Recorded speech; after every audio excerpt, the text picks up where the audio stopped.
Bonjour, c'est Ursule encore. On est le 11 octobre 2021. Alors, je viens sur la trompette ce matin encore. Et je viens proclamer le retour de notre Seigneur Jésus-Christ. Alléluia.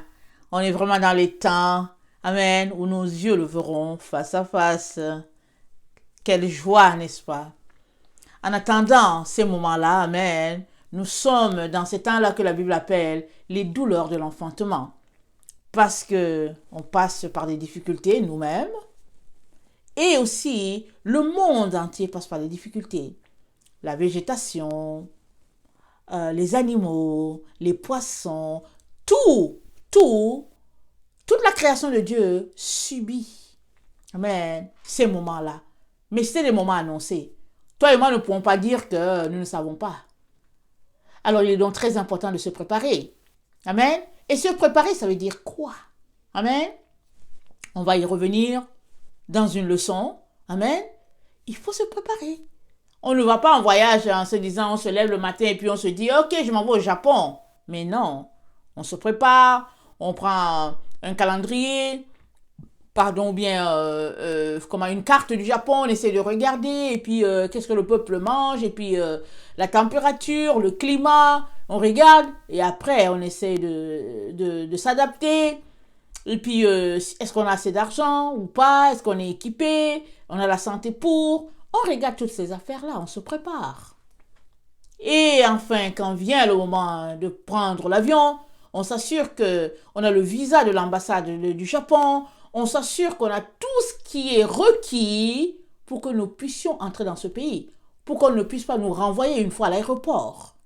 Alors, si nous prenons tant de temps pour nous préparer pour un petit voyage sur cette terre, à combien plus forte raison devons-nous nous préparer pour le voyage céleste? Mais hélas, plusieurs préfèrent écouter des mensonges et ils sont là-dedans et puis ils tournent. Amen, on les fait tourner comme cette petite souris blanche-là. Elle est dans une roue. La roue tourne, mais la souris a l'impression que c'est elle qui tourne. Alors quand tu regardes ça, tu as l'impression, tu te dis, ah waouh, la souris tourne. Mais la souris, elle va nulle part. Avec ses petits pas-là, elle essaie de s'agripper. Et puis bon, mais c'est la roue qui tourne. Alors, le diable a décidé de faire tourner les enfants de Dieu. Ils tournent sur eux-mêmes. Et ils se disent, ouais, quand Jésus viendra, et quand Jésus viendra. Mais l'heure est là. Mais es-tu prêt? Je te renvoie à la parabole des 10 vierges. Amen. Je te renvoie à la parabole des 10 vierges. Qu'est-ce qui fait que 5 sont entrés et puis 5 sont restés? C'est très important d'aller plus loin. Amen. Et de chercher à comprendre. Seigneur, qu'est-ce que tu nous dis? Qu'est-ce qui se passe? Et alors, amen, le Seigneur ouvrira tes yeux. Mais tu as un chemin à faire. C'est pas à Jésus-Christ de faire tout le chemin. Il l'a fait. Il est mort sur le bois du calvaire pour chacun d'entre nous. Amen. Et il est temps que nous soyons actifs dans notre engagement de le suivre. Ou bien dans notre engagement de l'avoir suivi. Si vraiment nous l'avons suivi. Il y a des gens, ça fait 30 ans, 40 ans qu'ils sont dans le Seigneur, mais ils sont sur place. Ils font du surplace. Ils vont nulle part, ils sont là. Oh ouais, je suis chrétien. Et ils pensent que être chrétien, c'est dire qu'au fait, on n'est pas musulman. Alors ils sont là. Ils pensent que c'est ça, être chrétien. Mais être chrétien, amen, c'est du pratico-pratique. C'est prendre la vie de Jésus et d'en faire tienne. Et ça, en tout cas, c'est toute une vie. Amen. Que le Seigneur bénisse ce qu'il a pour nous aujourd'hui et qu'il nous donne, amen, d'être vraiment engagés, amen, dans notre marche avec lui. Amen et alléluia. Alors, sommes-nous dans la grande tribulation? Sommes-nous dans la grande tribulation? Certains vont dire, mais non.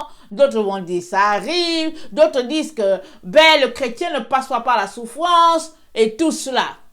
Alors, arrêtons-nous. Le chrétien ne passe pas par la souffrance. Arrêtons-nous juste sur cela. Mais est-ce que tu trouves que c'est normal que tu puisses dire que le chrétien ne passera pas par la souffrance? Est-ce que tu trouves ça normal? Jésus-Christ a souffert. Pourquoi tu ne veux pas souffrir? Les disciples ont souffert. Pourquoi tu ne veux pas souffrir? Amen.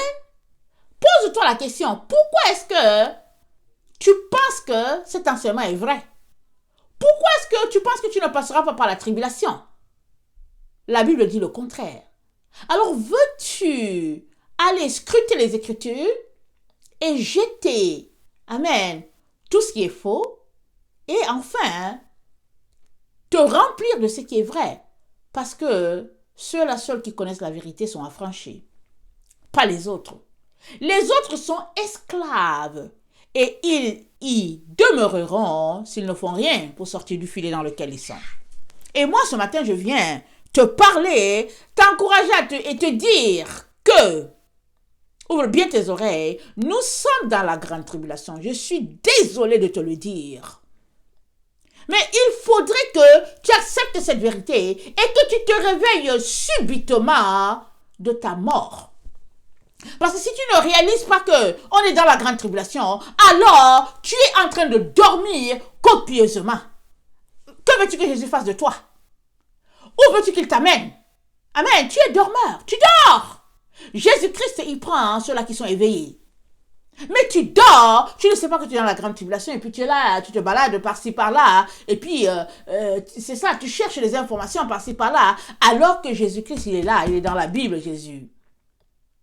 Tu le découvres entre les différentes lignes, il y est, il est là. Mais si tu écoutes les gens te dire, oh on n'est pas encore, oh on est, alors voilà. Mais si tu prends la Bible te dira qu'on est dans la tribulation, on est dans la grande tribulation. La Bible va te dire. Et je vais te dire une chose. Le jour que tu entendras les gens dire, c'est la grande tribulation, c'est la grande tribulation, c'est la grande tribulation, ce sera la fin, au fait. C'est ça. Parce que toute chose commence petit à petit.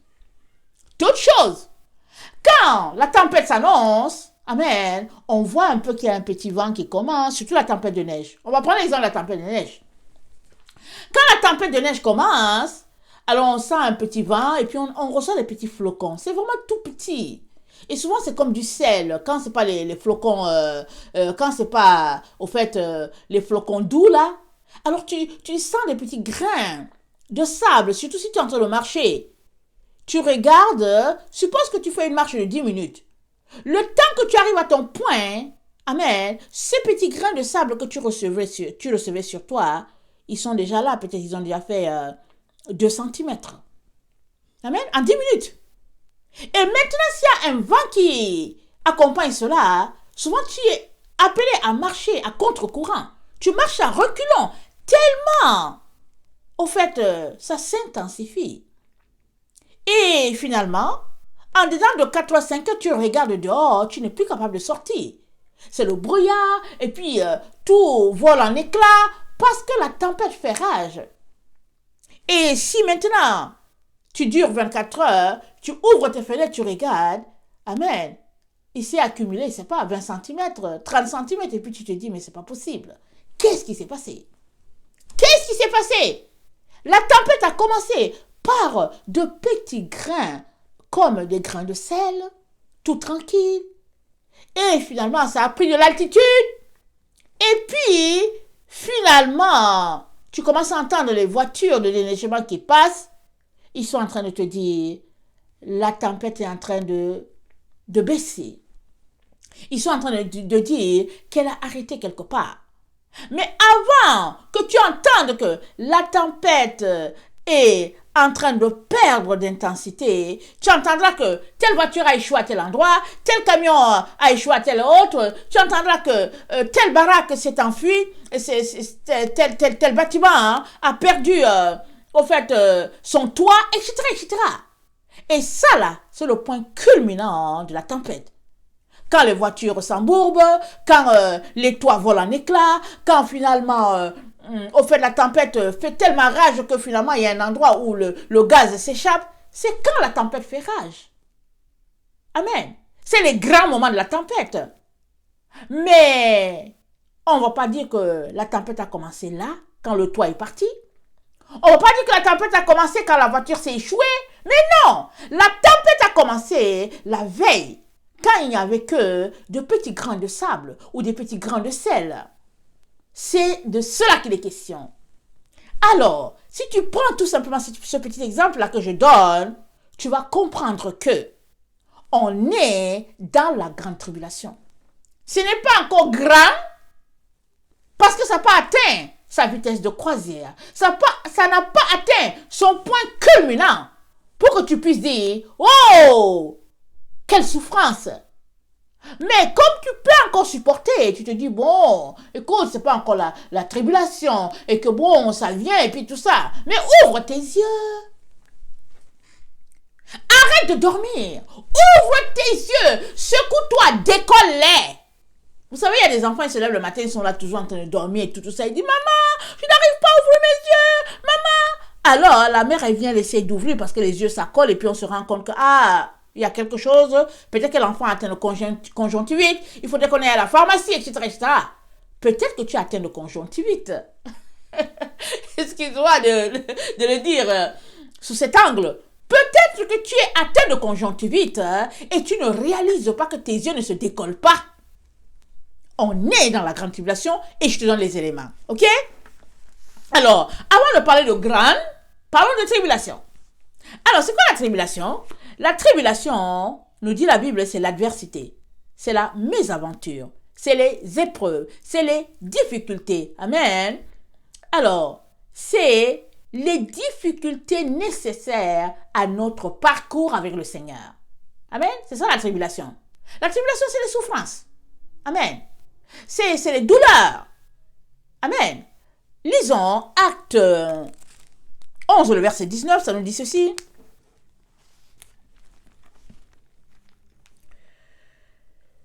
Ceux qui avaient été dispersés par la persécution survenue à l'occasion d'Étienne allèrent jusqu'en Phénicie, dans l'île de Chypre, et à Antioche, annonçant la parole seulement aux Juifs.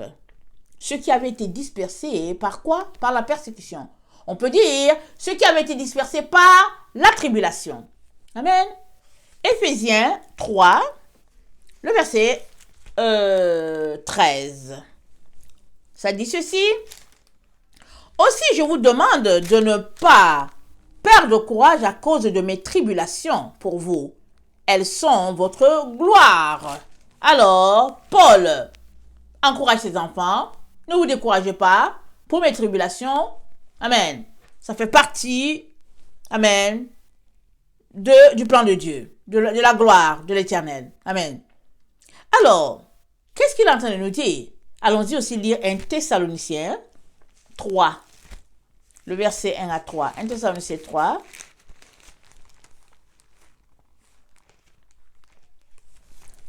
« 1 Thessaloniciens 3, le verset 1 à 3. Ça dit ceci, c'est pourquoi, impatients que nous étions, et nous décidant à rester seuls à Athènes, nous envoyâmes Timothée, notre frère, ministre de Dieu, dans l'évangile de Christ, pour vous affermir et vous exhorter au sujet de votre foi, afin que personne ne fût ébranlé au milieu des tribulations présentes. Car vous savez vous-même que nous sommes destinés à cela. Qu'est-ce qu'il y a? Nous sommes destinés à cela. C'est ça que Paul a dit? Oh oui, nous sommes destinés à la tribulation. Et cette tribulation, elle était locale dans ce temps, au temps de Paul. Elle était locale à l'endroit où il y avait les disciples, les apôtres. Mais la tribulation de notre temps, que les gens appellent grande, c'est parce que à un moment donné, au signal du nouvel ordre mondial, la tribulation sera intense sur toute la terre envers un groupe, ceux-là qui ont dit qu'on va marcher dans la lumière. Ceux-là qui ont dit, nous ne voulons pas nous salir, nous restons sanctifiés dans notre corps, âme et esprit. Ceux-là, amen, on va dire, écoutez, finissez avec eux. Alors, ça sera tellement intense sur toute la terre, du nord au sud, de l'est à l'ouest, en Asie, en Océanie, en Afrique. Ce sera tellement intense qu'on va appeler ça grande tribulation. Parce que tout le monde va y goûter. Il n'y a personne qui va y goûter. Il n'y aura personne qui sera épargné, je veux dire. Les gens vont essayer de se cacher par-ci. Ils vont essayer de... On va dire, c'est quoi? On dit, tu n'es pas au courant? Un peu comme ça s'est passé, amen, avec l'annonce du Covid. On était là tranquille à nos activités et tout. Et puis subitement, hein, chacun sortait de partout. À la télévision, c'était comme des champignons. Oh, tel président sort, tel premier ministre sort, tel. Ça sortait comme des champignons. Conférence de presse, conférence de presse, conférence de presse. C'est comme ça que ça sera l'annonce de la grande tribulation. Seulement que, est-ce que c'est la télévision qui va l'annoncer? Je ne sais pas. Il se pourrait que ce soit les chrétiens qui l'annoncent. Il se pourrait que ce soit le bouche à oreille. En disant que, tu sais quoi? En tout cas, allons nous cacher parce qu'il paraît que tous ceux-là qui marchent avec Jésus-Christ, on veut les exécuter. Moi, je ne sais pas. C'est un exemple. À partir de là, tu vas réaliser que c'est la grande tribulation. Mais elle a commencé depuis. Amen. Elle a commencé depuis. Dans les temps dans lesquels nous sommes, c'est ceux qui marchent avec le système, amen, qui essaient de s'en sortir. Alors quand tu t'arrêtes, tu causes avec des gens, ils vont te dire, mais comment je veux faire? Comment je veux faire? Parce qu'il faut que je fonctionne. Pourquoi? Ils ont toujours fonctionné avec le système. Alors, maintenant que le système dit, au fait, c'est de marcher avec la tête, alors ils se mettent à marcher avec la tête, c'est ça. Mais l'enfant de Dieu va dire, moi, on m'a créé pour marcher avec mes deux pieds. Je refuse de marcher avec la tête. On va dire, ok, tu refuses de marcher avec la tête, mais viendra un moment où on ne peut plus te tolérer. Nous, on impose qu'on marche avec la tête. Alors, c'est dans ça que nous sommes. Sors de ton leurre, de ton ignorance, pensant que tu ne passeras pas par la tribulation. Moi, j'ai entendu des enfants de Dieu parler, mais j'ai entendu des personnes direct à dire le chrétien ne passera pas par la tribulation, le chrétien ne passera pas par la souffrance. Le temps que la souffrance vient, on sera parti, disent-ils. Amen. Disent-ils. Alors, parti où? Parti où? Parce que si le chrétien n'était pas sur la terre, pendant le moment de la tribulation, la Bible ne parlerait pas de marquer du sceau de Dieu ceux-là qui refusent d'adorer la bête. La Bible ne dirait pas ça. La Bible ne dirait pas. Et ceux-là qui ont reçu la marque, amen, de la bête, amen. Si la Bible dit ça, c'est parce qu'il y a un groupe qui l'a pas reçu. Et le groupe qui l'a pas reçu, c'est parce qu'il a refusé de le recevoir. C'est pas compliqué.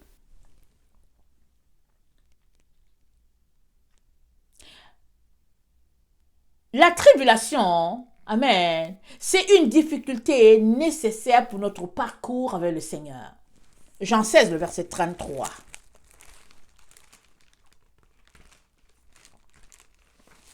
Jean 16, le verset 33. Je vous ai dit ces choses afin que vous ayez la paix en moi. Vous aurez des tribulations dans le monde, mais prenez courage, j'ai vaincu le monde. Dans ce monde, on aura des tribulations. Jésus l'a eu. Il nous dit courage. En tout cas, il n'y a pas un autre mot pour t'encourager que courage. Si tu avais Jésus, il te dit courage. Tu passeras par là. Nous sommes destinés à souffrir. Tu ne peux pas dire que tu es chrétien, ami de Jésus, et refuser de souffrir. Ça n'existe pas. Parce que le vrai Jésus te dira que tu n'as pas besoin de souffrir. Le faux Jésus te dira que tu n'as pas besoin de souffrir. Le vrai Jésus te dit, courage. Tu passeras par là. Ça fait partie, amen, de la croix que tu portes. Ça fait partie de la croix que Jésus t'a donnée. Toutes les croix sont différentes, mais elles portent toutes des tribulations. Si tu es l'ami de Jésus, alors ta croix, amen, elle est juste suffisante pour toi, mais elle est lourde pour toi. Ce qui fait sa lourdeur, c'est les épreuves, les difficultés par lesquelles tu dois passer.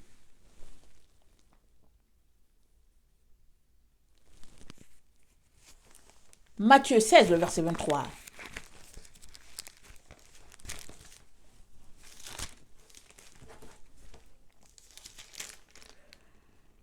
Mais Jésus se retournant dit à Pierre, « Arrière de moi, Satan, tu mets un scandale, car tes pensées ne sont pas les pensées de Dieu, mais celles des hommes. » Les pensées des hommes, c'est que nous ne souffrirons pas. L'homme ne veut pas souffrir. De tout temps en tout temps, l'homme n'a jamais aimé souffrir. Ça fait partie de la façon dont Dieu nous a créés. Mais nous nous sommes retrouvés à souffrir. Dans le jardin d'Éden, il a dit à Adam, désormais, c'est à la sueur de ton front que tu mangeras. La souffrance est venue de là. Avant cela, il n'y avait pas de souffrance. C'était le bonheur total. Mais là, dans le jardin d'Éden, après avoir désobéi, alors ils furent soumis, amen, à des épreuves, à des moments difficiles. Si tu es un être humain et que tu vis sur cette terre, en tout cas, selon la Bible, tu dois souffrir, tu vas souffrir. Et Jésus-Christ nous a dit, si tu veux me suivre, amen, il faudrait que tu te charges de ta croix. Regardons un peu. Il dit, arrière de moi, amen. Alors, le verset 24, Jésus dit à ses disciples, si quelqu'un veut venir après moi, qu'il renonce à lui-même, qu'il se charge de sa croix et qu'il me suive. Car celui qui voudra sauver sa vie la perdra. Mais celui qui perdra sa vie à cause de moi la retrouvera. Et que servirait-il à un homme de gagner le monde entier s'il perdait son âme? Ou que donnerait un homme en échange de son âme? Car, écoute bien, car le Fils de l'homme doit venir dans la gloire de son Père. Le Fils de l'homme doit venir. C'est pas lui. Il dit doit venir. Jésus-Christ, il s'est annoncé comme le Fils de l'homme. Mais il est déjà venu. Mais il dit le Fils de l'homme doit venir dans la gloire de son Père avec ses anges et alors il rendra à chacun selon ses œuvres. Qu'est-ce qu'il est en train de leur dire? Il leur dit, écoutez, vous devez souffrir. Vous devez porter votre croix. Vous devez renoncer à vous-même. Amen. Pour être propice. Amen. À la venue du Fils de l'homme qui n'est autre que le messager de la fin. C'est ça qu'il est en train de leur dire. Renoncer à soi. Qu'est-ce que ça veut dire? Amen. Qu'est-ce que ça veut dire renoncer à soi? C'est abandonner ton père, ta mère, tout pour lui. C'est ça, renoncer à soi. Il dit qu'il renonce à lui-même, qu'il se charge de sa croix et qu'il me suive. Car celui-là qui voudra sauver sa vie, il la perdra. Tu veux sauver ta vie sur cette terre? Tu veux être quelqu'un? Jésus qui dit, tu ne seras pas avec lui. Tu es bien? Tu es peinard? Tu es heureux? Jésus-Christ t'aime, il t'a donné un bon travail et tout, alléluia. Réfléchis encore. Si c'est à cela que tu dis que Jésus-Christ est ton maître, alors Jésus-Christ te donne ce que ton cœur aime. Il te sera toujours fait selon ta foi. Il te sera toujours fait selon tes désirs. Il te donne les désirs de ton cœur. C'est ça qui est écrit dans la Bible. Tu aimes la gloire de ce monde, allez, il te la donne. Parce que c'est ton paradis qui est là. Je suis désolé de te le dire. Pour plusieurs, voilà leur paradis. Ils ont un bon travail, ils ont une belle voiture, et puis bon, on les appelle chef, on les appelle, oh, bonjour madame. Et puis ils sont contents, mais c'est leur paradis. Ça s'arrête là. Je sais que plusieurs enfants de Dieu ne voudront pas m'entendre. Je sais qu'ils vont se fâcher contre moi. Ils vont dire, elle raconte n'importe quoi. Mais je préfère te dire la vérité. Tu n'as pas renoncé à toi pour Jésus? Mais tu vas aller où pour trouver Jésus? Jésus-Christ se retrouve juste à ceux-là qui ont renoncé à leur vie pour lui. Tu es juste là en balade parce que tu ne veux pas aller en enfer, mais tu y iras. Tu t'y retrouveras. Pourquoi? Parce que dans le fond, tu n'as pas suivi Jésus-Christ. Tu es venu pour tes intérêts. Et tu perds le temps et l'énergie aux gens, leur faisant croire que tu avais Jésus, alors que tu n'es qu'un plaisantin, amen, juste là pour le compte du diable. Excuse que je te dise la vérité. Parce que si tu ne renonces pas à toi, tu n'es pas digne de Jésus-Christ. Il faudrait que tu le saches. Et que tu ailles encore te positionner ou bien te questionner, sur tes véritables motifs quand tu dis que tu es chrétien. Que servirait-il à un homme de gagner tout le monde entier s'il perdait son âme? Il te l'a dit. Que te sert-il d'être boss, d'être quelqu'un sur cette terre, si ton âme, elle finira loin de Dieu? Qu'es-tu prêt à donner en échange de ton âme? C'est quoi? La seule chose que nous avons, non, c'est notre vie. Parce que c'est la chose la plus précieuse que nous avons. Alors que tu vis, tu as la capacité de changer le parcours. Amen. Tu as la possibilité de changer ta destination. Parce que les morts ne peuvent plus rien changer. Mais alors que tu es vivant, amen, tu as la possibilité de te retrouver sur la ligne de la droite où se trouve Jésus-Christ. Mais il faudrait que tu renonces. Amen. Il faudrait que tu renonces à toutes tes ambitions, à tous tes désirs, que tu renonces. Les disciples, Jacques et Jean, ils sont venus suivre Jésus, mais ils avaient leurs ambitions, n'est-ce pas? Alors ils sont venus voir Jésus. Marc 10, le verset 32. Et ils lui disent ceci.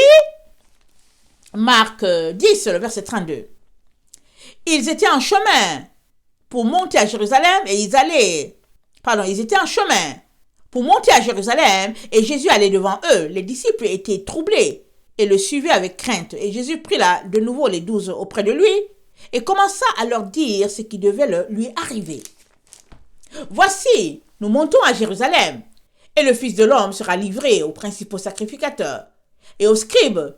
Ils le condamneront à mort et ils le livreront aux païens qui se moqueront de lui, cracheront sur lui, le battront de verges et le feront mourir. Et 3 jours après, il ressuscitera. Écoutez bien ce que Jésus leur dit. Eux, ils étaient contents d'être avec lui et subitement, les grands moments, amen, de la confidence de leur maître. Parce que c'était le moment pour que Jésus-Christ puisse leur dire, au fait, la suite des choses. Alors, Jésus-Christ leur parle de sa mort. Il leur parle de sa souffrance. Il leur parle de sa peine. Il parle vraiment des moments difficiles qu'il va traverser. Et regardez ce que Jean et Jacques font. Excusez-moi. Le verset 37. Les fils de Zébédée, Jacques et Jean s'approchèrent de Jésus et lui dirent, « Maître, nous voudrions que tu fasses pour nous ce que nous te demanderons. » Écoutez-moi. Regarde, tu es là, tu parles à quelqu'un de ta vie, de tes problèmes, de comment tu souffres. Et lui, il te dit, tu sais quoi? J'aimerais avoir une Rolls-Royce. Tu dis quoi? Tu viens de lui parler. De combien tu souffres? Lui, il te dit, j'ai besoin d'une voiture et je veux une voiture luxueuse. Pourquoi il te dit ça? Parce qu'il sait que tu es milliardaire et tu as la capacité de lui donner cela. Alors il te dit, écoute, tu veux mourir? Okay. Excusez-moi. Tu veux mourir? Va mourir. Mais donne-nous ce que nous voulons. C'est ça qui se passe. Jésus est en peine. Amen.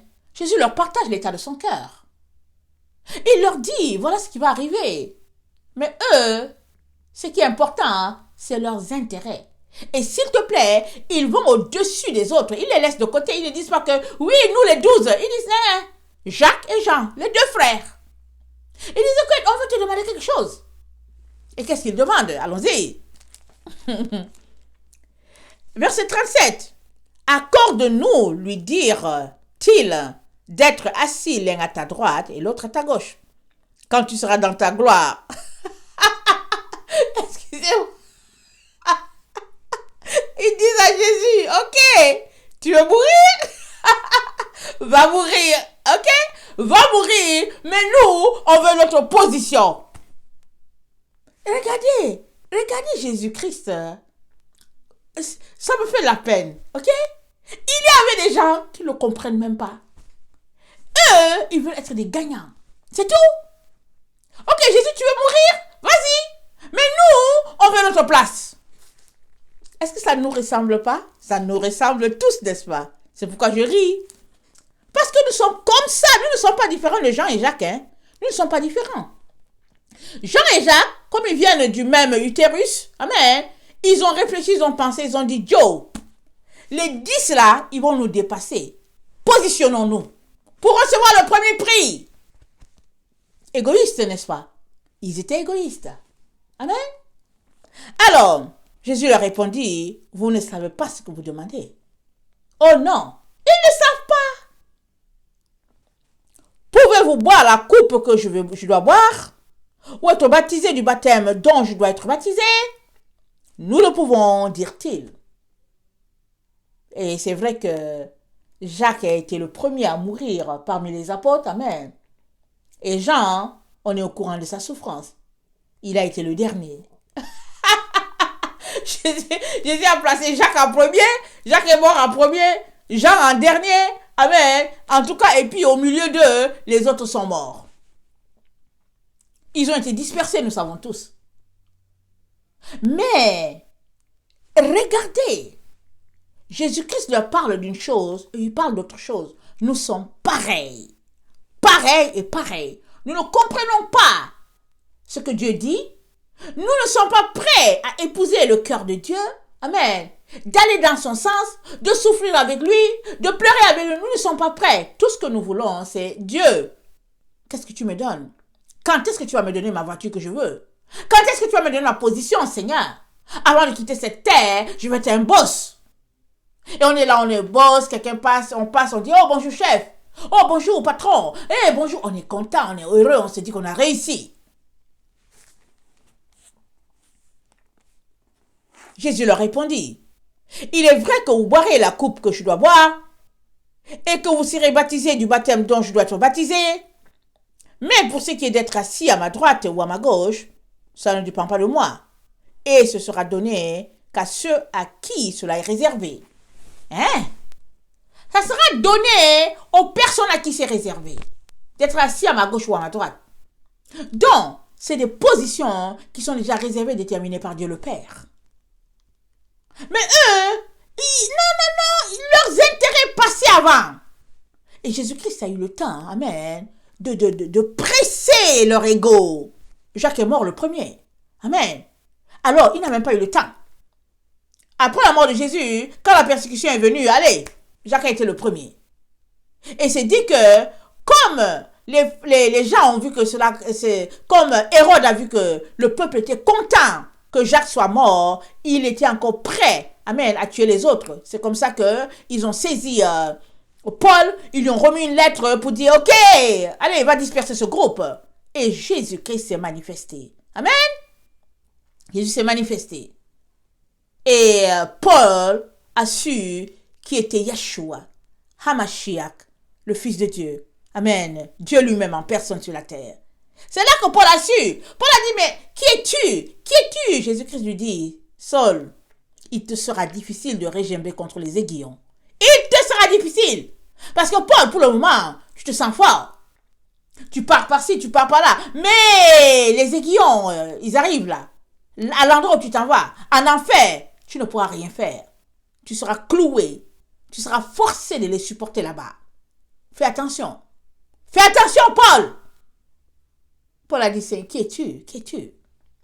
Et c'est comme ça que toi et moi, aujourd'hui, bénéficions des écrits de Paul. Amen. Un apôtre au même titre que les autres. Et je vous encourage à lire beaucoup les écrits de Paul. Quand on lit Paul, on se dit, waouh, Seigneur, voilà une personne comme nous.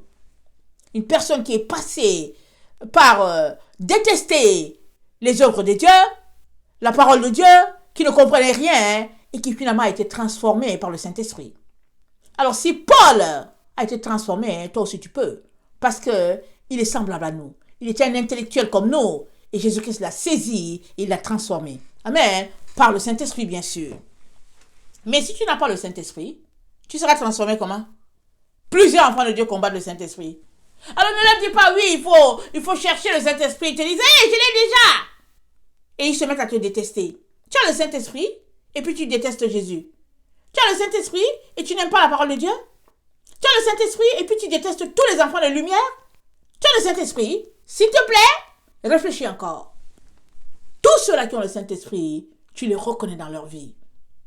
Ils sont soumis complètement à l'Esprit de Dieu. Tu les vois. Ils sont des serviteurs de Jésus-Christ, des véritables serviteurs. Ils sont des humbles serviteurs. Mais ceux qui n'ont pas le Saint-Esprit, ils s'enorgueillissent là, ils sont là. Oh, je suis X. Oh, je suis Y. Et puis, aujourd'hui, ils ont décidé de faire rouler l'œuvre de Dieu comme une entreprise, comme de la politique. Ils sont là, ils font des réunions pour faire la politique et puis ils disent qu'ils font l'œuvre de Dieu. Abomination, dit l'Esprit de Dieu. Oh oui, abomination. Et Le Seigneur est là, amen, pour diviser.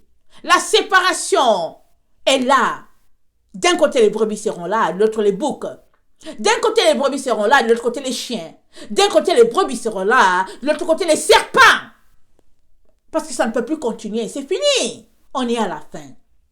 Alors, si tu es du côté des chiens, des serpents, des boucs, repens-toi. Viens devant Dieu, genoux au sol, en train de pleurer pour dire, Seigneur, pardonne-moi. Pardonne-moi. Mais si tu continues sur ton chemin, tu vas te retrouver à l'endroit où Paul devait aller, là où il y a les aiguillons, et il te sera difficile de régimber. Dit la parole de Dieu. Alors, nos deux frères, ils viennent, ils se positionnent. Oh, je veux ceci, je veux cela, je veux ceci, je veux cela. Jésus-Christ dit, vous ne savez pas ce que vous demandez. Vous ne savez pas. Alors toi là qui dis que tu suis Jésus, est-ce que tu sais dans quoi tu es embarqué? Es-tu vraiment en train de suivre Jésus? Ou bien es-tu juste là pour tes intérêts? Amen. Es-tu là pour tes intérêts? Parce que Jésus-Christ, il travaille avec ceux qui ont renoncé à tout pour lui. Ceux qui ont porté leur croix et qui ont décidé de le suivre. Il travaille avec eux. Mais les autres, ben voilà.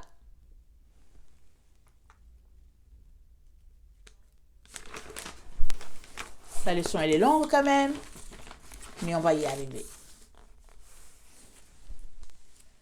Celui qui veut être premier, a dit Jésus-Christ, doit être l'esclave de tous. Ça veut dire quoi? Ça veut dire qu'il doit souffrir, il doit servir les autres, il doit subir toutes sortes de tribulations. Parce qu'il veut être le premier dans le royaume de Dieu. Il doit être l'esclave. Il doit servir. Il doit aimer les autres.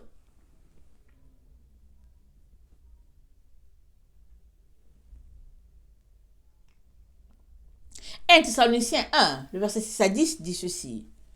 Un Thessaloniciens 1, pardon, un Thess,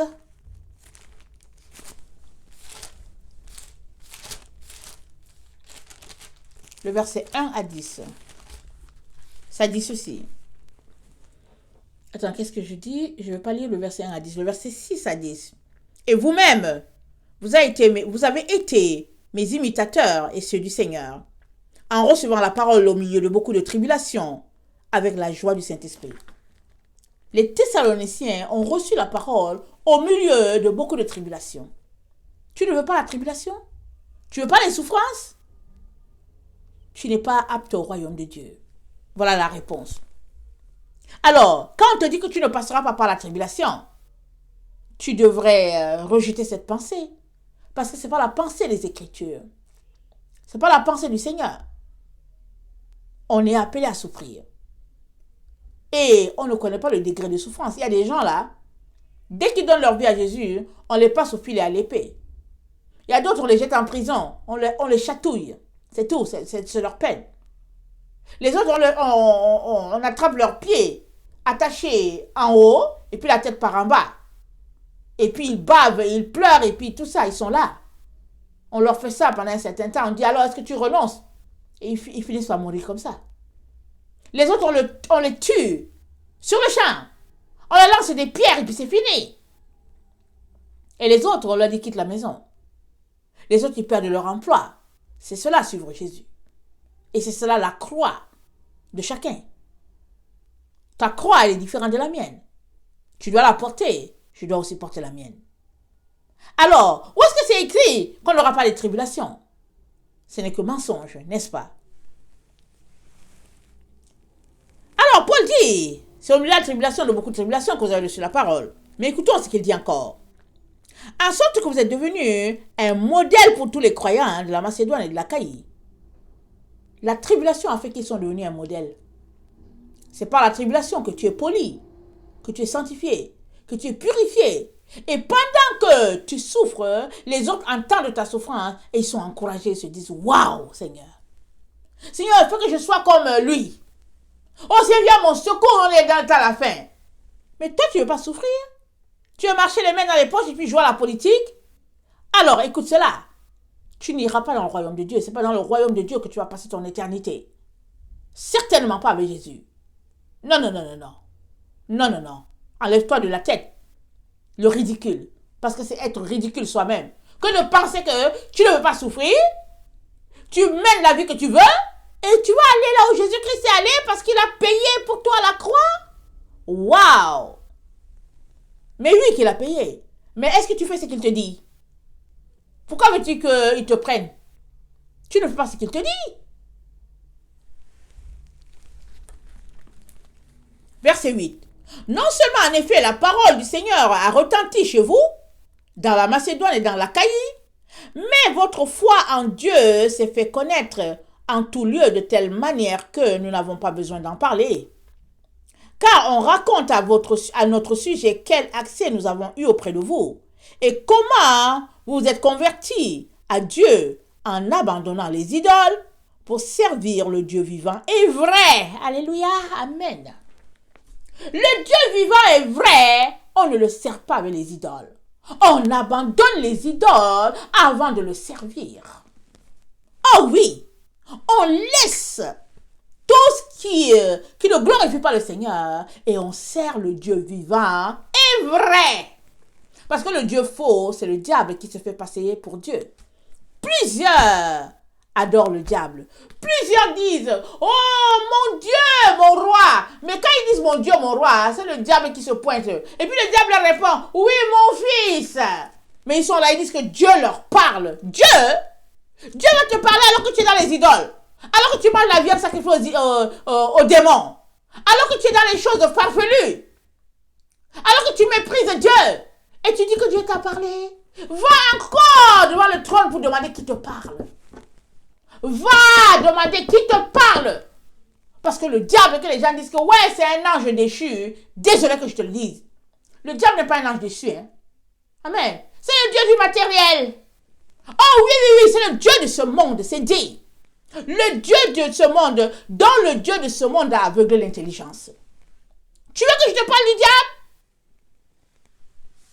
Comme tu as appris que c'est un ange, vas-y. Le jour où tu voudras savoir qui est-il vraiment, hein, Dieu va ouvrir tes yeux.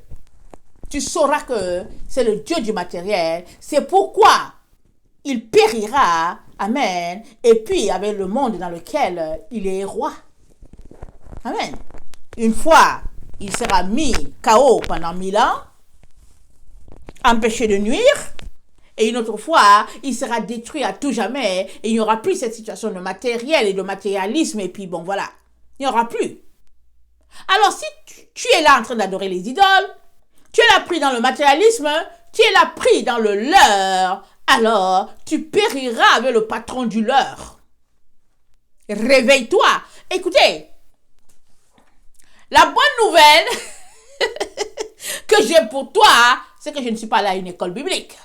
C'est ça la bonne nouvelle que j'ai pour toi. Amen. Alors, je ne sais pas parler pour faire plaisir. Je dis seulement la vérité. Parce que c'est à cela que Dieu m'a appelé. Amen. Il m'a dit, Ursule, je t'ai donné une langue exercée. Allez, vas-y. Alors je parle.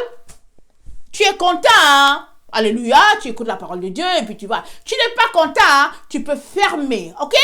Tu peux arrêter d'écouter Ursule, mais un jour, tu regretteras. Pourquoi? Parce que Ursule, elle te prêche la vérité. Excuse que je te le dise.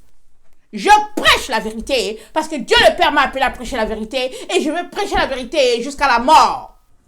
Personne ne m'empêchera. Parce que Jésus-Christ est mort pour moi, alors c'est la moindre des choses que je puisse faire pour lui. Prêcher la vérité et si je dois mourir pour lui, je mourrai. C'est tout, pas compliqué.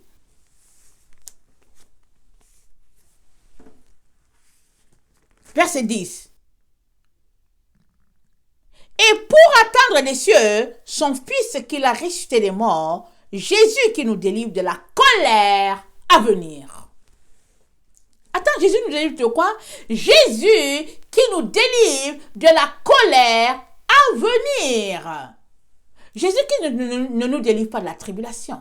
Il nous délivre de la colère à venir. Il est très très important que tu saches cela. Tu dis que tu ne passeras pas par la tribulation? C'est écrit où? Montre-moi l'endroit où c'est écrit dans la Bible. Prends toute ta Bible et puis montre-moi où c'est écrit. Tu passeras par la tribulation. Mais la colère à venir, tu ne passeras pas. Les gens confondent, ils disent que bon, voilà, que bon, nous les chrétiens, on ne passera pas par la tribulation, et puis les autres, oui, et puis ici, et puis là. Tu ne veux pas souffrir. Alors pourquoi suis-tu Jésus? Réponds. Tu ne veux pas souffrir. Mais tu suis quelqu'un qui a souffert toute sa vie. Il dit, regardez, les renards ont des tanières, les oiseaux ont des nids, et le Fils de l'homme, il n'a même pas d'endroit pour reposer sa tête. C'est ça qu'il a dit. Quand l'autre a dit, oui, je te suivrai partout, il dit, ah. Il dit, voilà, les renards, ils ont des tanières. Les oiseaux, ils ont des nids. Et peut-être les fourmis, ils ont des petits trous où ils vont déposer leurs grains. Et dit, le Fils de l'homme n'a pas un endroit pour reposer sa tête. Il n'a pas.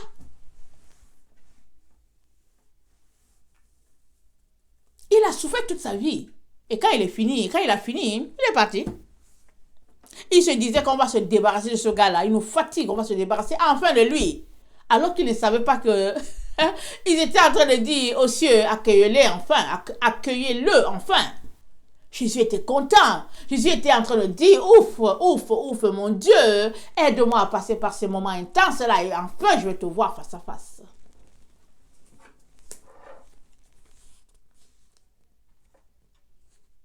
Ils ont reçu la parole au milieu de beaucoup de tribulations. C'est ça que nous avons lu dans 1 Thessaloniciens 1, le verset 6 à 10. Leur foi en Dieu a encouragé beaucoup. Amen. Mais, amen, Paul leur dit, Dieu vous délivre de la colère à venir. Dans cette tribulation où vous passez, dans ces moments pénibles où vous passez, il dit, ça fait partie de la vie. Mais de la colère à venir, vous serez délivrés. Pourquoi? Parce que vous avez accepté de passer par les tribulations qui vous étaient destinées. Voilà. Apocalypse 7, le verset 7 à 9. Apocalypse 7, le verset 7 à 9.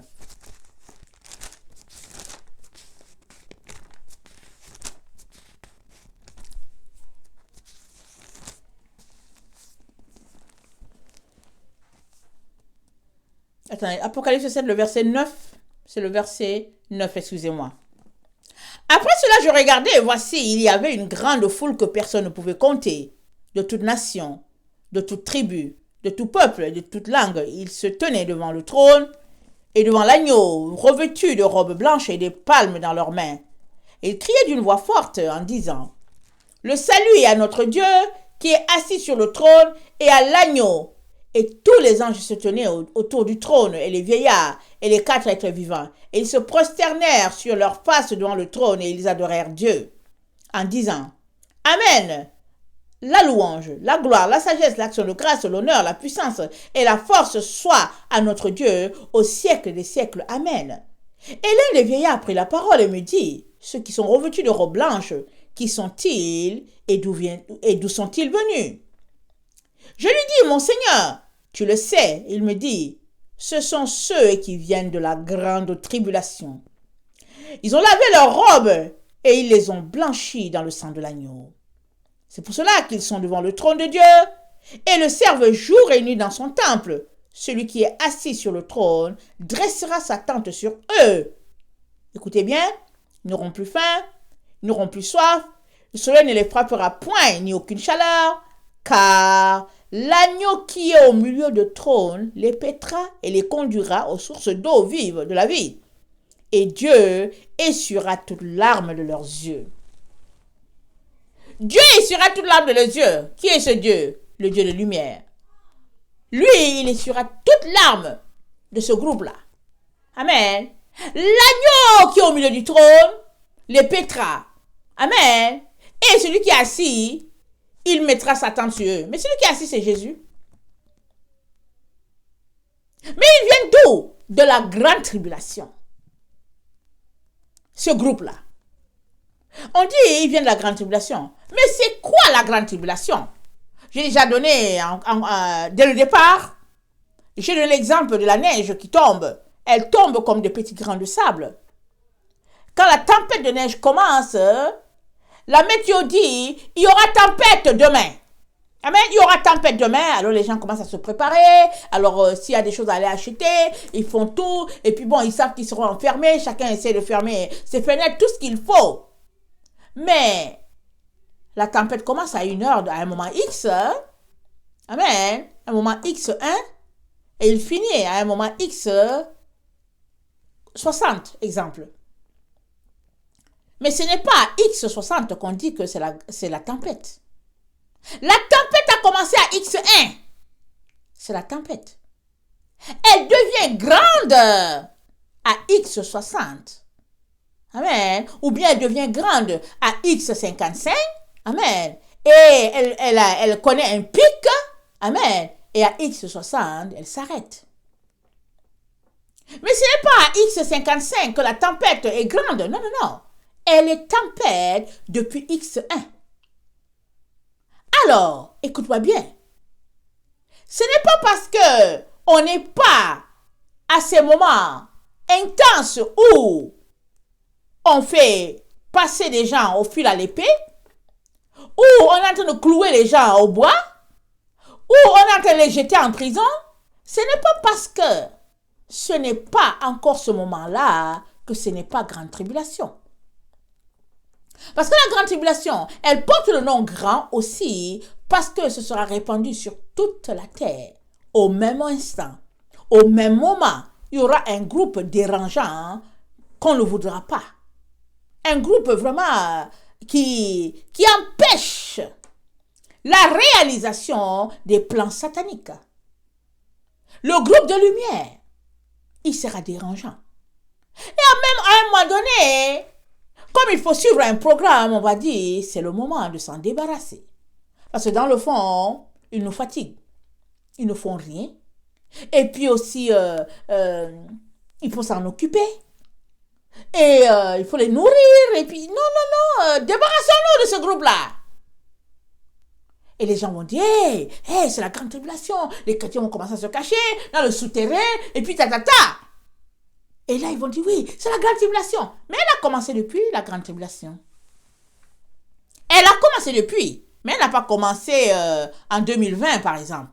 La grande tribulation, on est dedans dans la tribulation depuis 2017. Oh oui, on est dedans depuis 2017.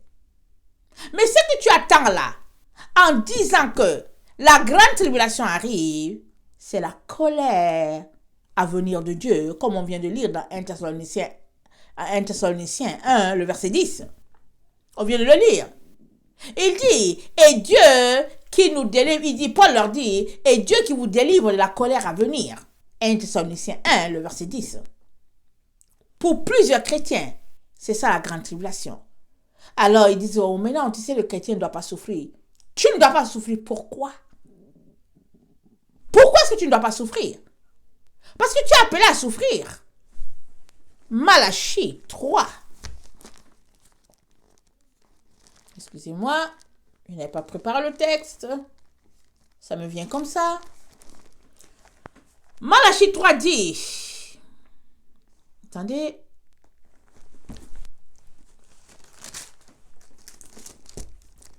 Voici, j'enverrai mon messager. Il préparera le chemin devant moi et soudain entrera dans son temple le Seigneur que vous cherchez. Et le messager de l'alliance que vous désirez, voici, il vient, dit l'Éternel des armées, qui pourra soutenir le jour de sa venue. Il restera debout quand il paraîtra, car il sera comme le feu du fondeur, comme la potasse des foulons. Il s'assiera, fondra et purifiera l'argent. Il purifiera les fils de Lévi. Il les épurera comme on épure l'or et l'argent. Il présentera à l'Éternel les offrandes avec justice. Il les épurera comme on épure l'or. L'or, si on te montre le bloc qui est là, quand on te dit que c'est de l'or, tu vas voir juste la saleté. Tu vas dire, mais c'est quoi cette boue-là? Tu vas regarder, tu vas dire, mais où est l'or? Parce qu'il n'est pas travaillé. Parce qu'il n'a pas été passé au feu. Alors, prends cette boue-là, comme on dit, envoie chez l'orfèvre. Tu seras étonné. Alors que tu l'envoies chez l'orfèvre et qu'il met l'intensité à une certaine température, je ne sais pas si c'est à 150 degrés, je ne sais pas, petit à petit, amen, la saleté tombe, ça tombe comme, je ne sais pas, ça tombe en motte, amen, comme de la grosse boue, ça tombe. Et subitement, tu commences à voir quelque chose qui commence à briller. Amen, ça brille. Et finalement, quand le monsieur te dit c'est 55 carats, et qu'il te montre la saleté qui est tombée de là, tu te dis, waouh, c'est tout petit, mais c'est pur. Il n'y a aucune saleté dedans. Voilà pourquoi Dieu compare notre sainteté à l'épreuve de l'or. Parce que pour que la boue là, que tu as en main puisse être appelée or, 55 carats, 40 carats, c'est que elle est passée à une intensité pour sa purification. Et à la fin, elle donne ce que ça donne. Alors, Jean nous dit, ou bien le vieillard dit à Jean, ils viennent de la grande tribulation. Ils ont lavé leur robe dans le sang de l'agneau. Mais quel agneau? Celui-là annoncé dans Malachie. Celui-là qui se présente, ou bien qui se présentera dans le temps dans lequel nous sommes. Celui-là. Mais quand est-ce qu'il viendra? On ne sait pas, on sait seulement qu'il est. La Bible nous dit qu'on est dans les temps où il viendra. On est là dedans. Le Fils de l'homme, mais ce n'est pas Jésus. C'est le messager de Christ. Celui-là, amen, que Jésus-Christ aura appointé pour faire ce travail-là extraordinaire. Et Jésus-Christ te dit, mais est-ce que tu seras debout? Est-ce que tu tiendras debout devant cette personne-là? Parce qu'elle vient pour épurer. Pourquoi? Parce qu'elle-même, elle aura été épurée, cette personne-là. C'est ça qu'il te dit. Il te dit, mon message arrive. Et il te pose la question, mais est-ce que tu pourras soutenir ce jour-là? Il dit, dans Luc 21, excusez-moi rapidement, si tu les mêmes passages, mais c'est les passages qui annoncent des éléments clés, amen, de notre marche avec le Seigneur. Dans Luc 21, Jésus-Christ nous dit, prenez garde à vous-même. Prends garde à toi-même. Il te dit, fais attention à toi. Prends garde. Et il te dit, fais attention à ce que tu manges. Fais attention de plonger dans les sources de la vie. Fais attention à ce que tu bois. Il dit, parce que ces moments-là, amen, ça va s'abattre sur l'humanité comme un filet. Il dit, veille. Il te dit, prie en tout temps pour que tu aies la force d'échapper. Que tu aies le dunamis d'échapper à ces moments-là. Parce que si tu n'es pas le seul à qui prie, si tu n'es pas le seul à qui te prive de nourriture, là où tu es, quand ce moment s'abattra sur toi, tu n'auras pas la force, tu seras lourd. Tu vas dire, mais qu'est-ce qui est arrivé? Tu vas dire, mais Jésus, je te cherchais. Mais Jésus, qu'est-ce qui se passe? Parce que ces moments intenses-là, c'est le moment où tu seras face à face au Fils de l'homme. Parce que c'est dit, afin que vous ayez la force d'échapper à toutes ces choses qui arriveront et de paraître debout devant le Fils de l'homme. Toi et moi sommes appelés à être debout, à paraître debout devant le Fils de l'homme. Ce messager de la fin, c'est lui qui va nous purifier, qui va faire du travail extraordinaire sur la terre. Alors tout ce que nous sommes en train de subir maintenant là, tout ce que nous sommes en train de vivre là, pour la gloire de Jésus, mais c'est pour encore qu'on se tienne devant cette personne-là. Elle va voir si on s'est bien nettoyé ou bien si on a passé notre temps à jouer. Parce qu'elle vient avec le bâton pour la gloire de Dieu.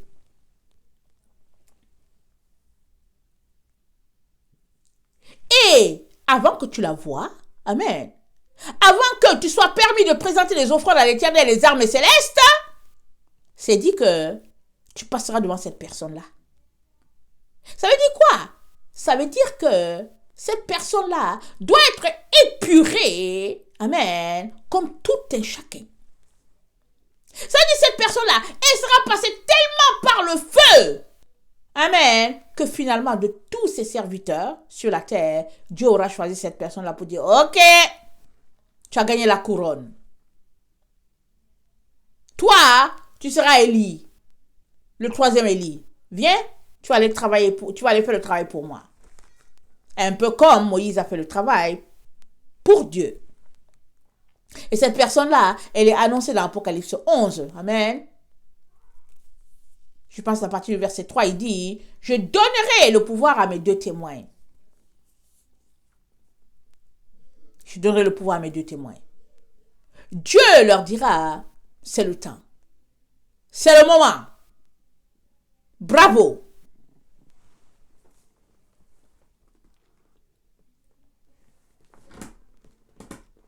Excusez-moi.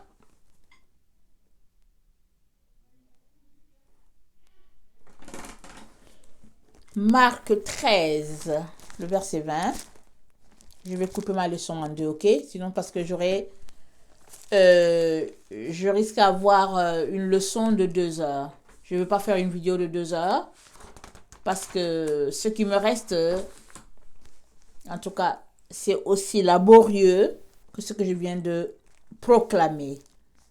Alors, Marc 13, le verset 30, ça nous dit ceci.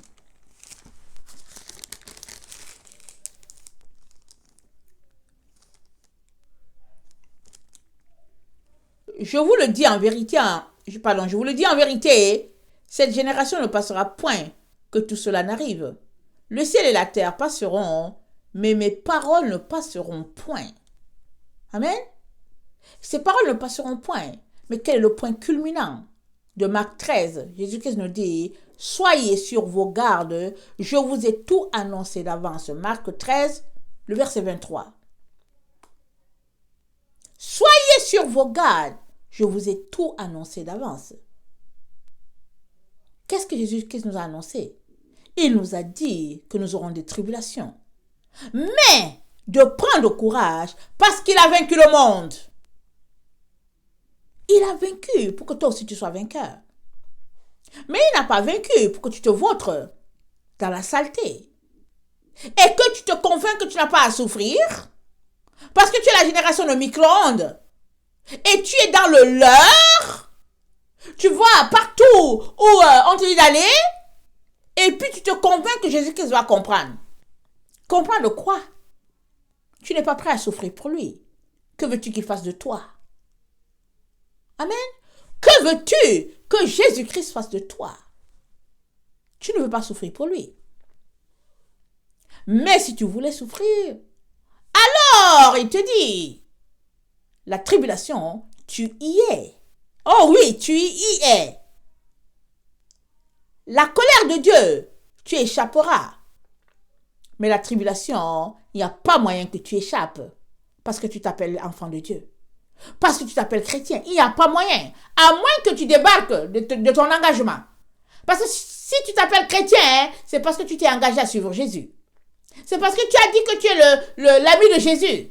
C'est pour cela qu'on te connaît comme un chrétien. Mais maintenant, tu dis que tu es ami de Jésus. Et tu ne veux pas souffrir. Tu ne veux pas marcher selon ses lois, ses règles, ses principes de vie. Alors, pourquoi t'appelles-tu chrétien?